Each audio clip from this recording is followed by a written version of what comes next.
Hi everyone, my name is Jasmine Reed and this is Lauren Hamby and we're from Floyd Central High School.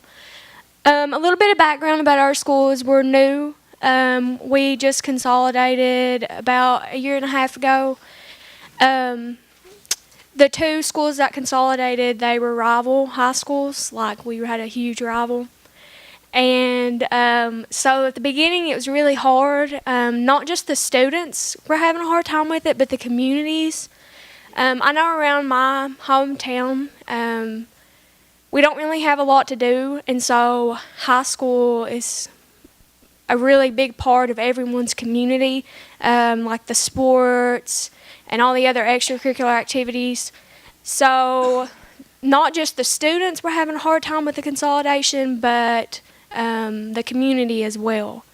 And so we wanted, it was really important for us to find ways to bring the community together and the students together in order to kind of make the school a more welcome into the community. So we've put a bunch of examples throughout the PowerPoint of things that our school has done to just kind of bridge the gap between community and like school and staff. So the biggest thing that we did was our second annual Safe Trick or Treat.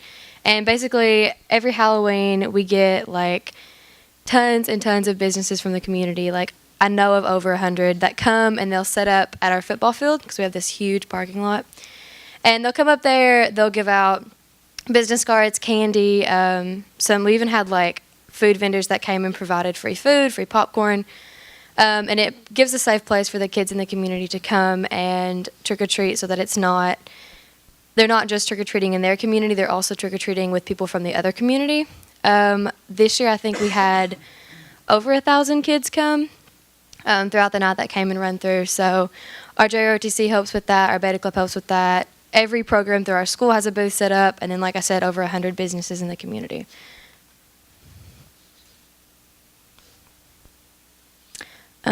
So this is our second annual, everything's going to say second annual because we're only the second year in our school.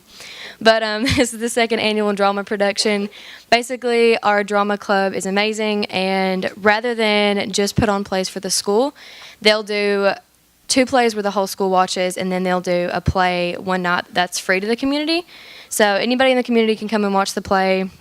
It really gives parents and grandparents a place to come and watch their kids kind of succeed in school, and gives them a place where they can come and talk to other members of the community about their kids. So this was our Halloween. We do one in the spring, and then we'll do either a Christmas one or a Halloween one, and this was the Dracula one that we did. Yeah, so like not only do kids in our school see the play, but like our middle schools will come and see the play, so it gives the kids that are in middle school, they kind of get to know the kids in high school, so when they come, they're not as rivaled against one another as they would be if they didn't come and see the school. These are some pictures. The little kids always have the best time. They come and they crack up at it. Our STLP and CMPS teams have been working diligently to make positive changes in our community. Our STLP, they do a lot of work with Dumas, which is like an animal shelter in our area, and they also broaden our horizon. They do a lot of work for the school, and they do a thing for heart disease. So we have a lot of teams in our school that work together to make our community a better place.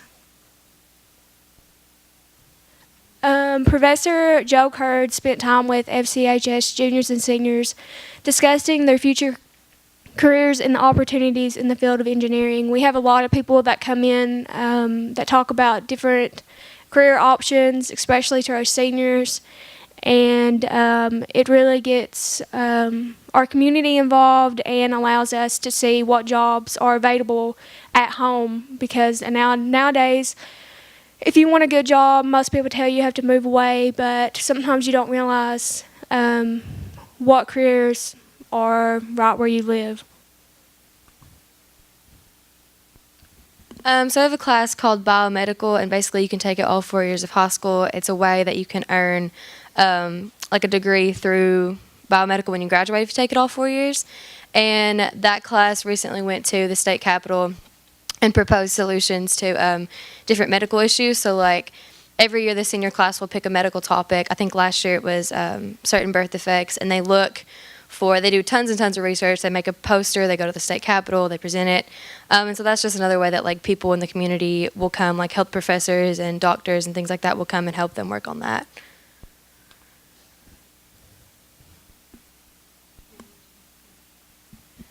Our local sheriff's office stays involved with our athletic programs, pictured as the sheriff, 3 deputies, and different people from his office staff as they grilled out for the football team.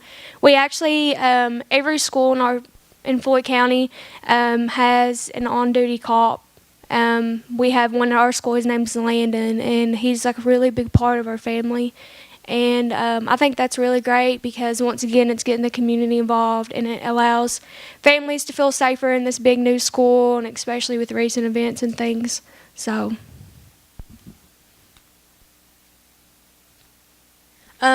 another thing that we have at our school that kind of helps get us involved with not only the community but literally all over the world, we have this thing called the portal, and basically it looks kind of like a giant inflatable tanning bed, but it's just SCOP on a bigger scale. Basically you can go in, and there's portals in places like South Africa. There's a portal in Tampico, Mexico. I think that's who they're talking to in this picture, are the kids from Tampico. There's one in the Bronx. There's places that kind of help students at our school become more aware of like issues, because I feel like sometimes when we live here we kind of get closed off in the mountains. So this not only helps us get involved with the community because both the feeder schools can use it, but just helps us get involved in the world in general. This is our girls basketball team. They adopted 4 families for Christmas and spent time after the game shopping for them. So we have that to kind of help provide for kids in the community who don't have a lot of Christmas gifts. Our Veterans Day program is sponsored by the Beta Club. They come, they have all kinds of food for them, and they get to eat. There's some pictures of our JROTC. This is a picture from a club at our school called Narrative 4, where we went to the Bronx and we did field work there. The girls basketball team, student council, band, and JROTC had an appreciation dinner because they do so much for our school that we wanted to kind of honor them. Some pictures from that. That's the drama class. They went and read for Read Across America Week for local middle schools and elementary schools. Some pictures from Narrative 4. Our band does free concerts as well, just like the drama club. And yeah, so this is basically just a summary of why community involvement is so important at our school and why it was such a dire issue that we felt like we needed to address with this grant.